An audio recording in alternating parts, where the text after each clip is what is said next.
السلام علیکم، آپ دیکھ رہے ہیں کے نیوز چینل۔ خبر شامل کرتے ہیں شیخوپورہ سے۔ ہمارے بیورو چیف طاہر خان کی رپورٹ کے مطابق پیپر مل کے سکریپ گودام میں آگ لگ گئی۔ کھاریاں والا فیصل آباد روڈ پر واقع پولی پیپر مل کے سکریپ گودام میں آگ لگ گئی۔ آگ سگریٹ نوشی کی وجہ سے لگی۔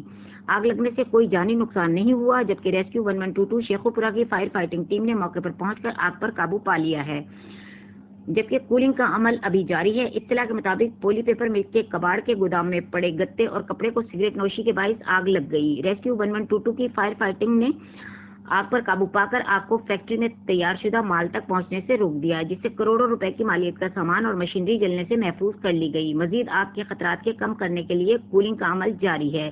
آگ لگنے سے نقصان کا ابھی تخمینہ نہیں لگایا جا سکتا۔